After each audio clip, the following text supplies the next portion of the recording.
Berjumpa lagi dengan saya, Pastor Paulus Halekbere SSCC, dalam Renungan Harian Komisi Kitab Suci Keuskupan Agung Medan.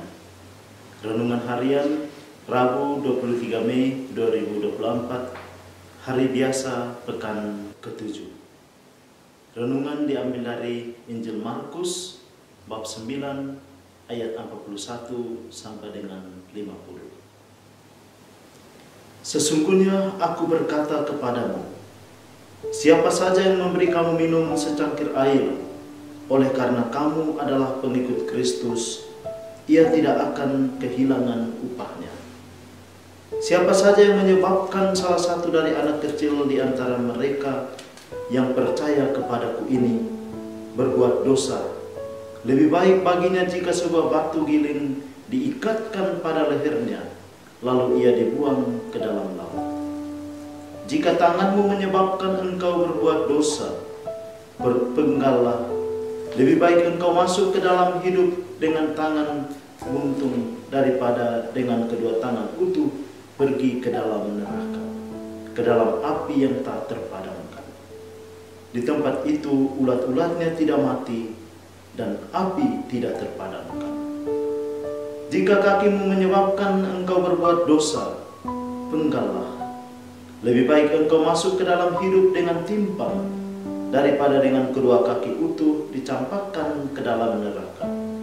Di tempat itu ulat-ulat tidak mati dan api tidak terpadamkan. Jika matamu menyebabkan engkau berbuat dosa, cungkillah.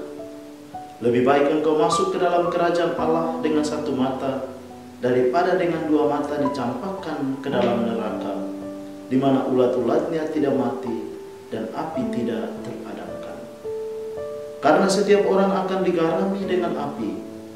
Garam memang baik, tetapi jika garam menjadi tawar, dengan apakah kamu mengasingkannya? Hendaklah kamu senantiasa mempunyai garam dalam diri dan hidup berdamai dengan seorang yang lain. Demikianlah sabda Tuhan. Terpujilah Kristus. Hari ini kita merenungkan tentang tema mempunyai garam dalam diri. Ketika membaca dan mendengar bacaan hari ini, ada kesan bahwa kata-kata Yesus sungguh keras dan sulit untuk dijalankan dalam kehidupan kita setiap hari. Namun bila kita sungguh merenungkan secara lebih mendalam, maka kita akan menemukan bahwa di balik seruan yang keras tersebut, Yesus mengundang kita masing-masing untuk memaknai dan menggunakan seluruh tubuh demi mewartakan kebaikan dan kerajaan Allah. Pada hakikatnya, kita adalah murid-muridnya, murid-murid Yesus. Bila ada orang yang berbuat baik kepada kita, karena kita adalah murid Kristus, maka orang tersebut akan memperoleh upah berupa rahmat dan berkat darinya.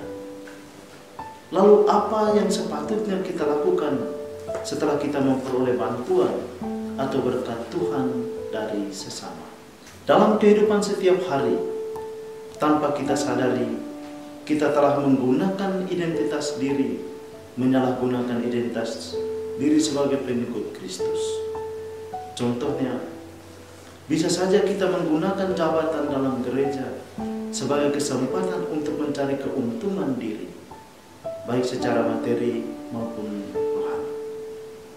Ada saatnya kita merasa diri lebih sempurna dan kita jatuh pada kesombongan rohani. Kita menganggap bahwa diri kitalah yang lebih baik, lebih suci dari orang lain.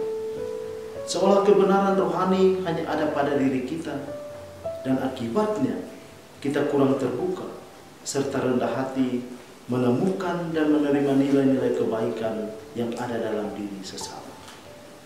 Hal itu digambarkan oleh Santo Markus dalam Injil hari ini dengan sikap menyesatkan orang lain. Kata-kata Yesus sungguh keras dan penuh kejaman. Setiap kita dipanggil dan diutus olehnya untuk mendekatkan dan membawa semua orang pada jalan keselamatan. Lewat pewartaan dan kesaksian hidup kita, hendaklah orang lain tertarik untuk mengenal dan percaya pada Yesus. Kita memiliki tanggung jawab untuk menjaga dan merawat iman orang yang percaya tersebut dengan segala kelebihan yang kita miliki. Namun yang menjadi permenungan bagi kita adalah, apakah kita sungguh tulus dan ikhlas hati dalam menjalankan tugas pelayanan tersebut? Ataukah kita masih berpikir untuk kepentingan diri sendiri?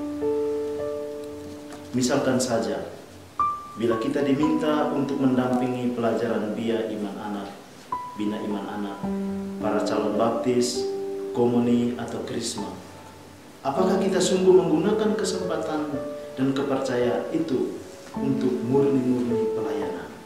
Tangan dan mata adalah dua indera yang sangat penting. Dengan tangan, kita digerakkan untuk berbagi kasih. Mata membantu kita untuk melihat dan menemukan sesama yang sedang membutuhkan serta merindukan sapaan kasih Tuhan. Dalam tindakan tersebut, kita menjadikan diri sebagai garam yang memberi rasa bagi kehidupan sesama.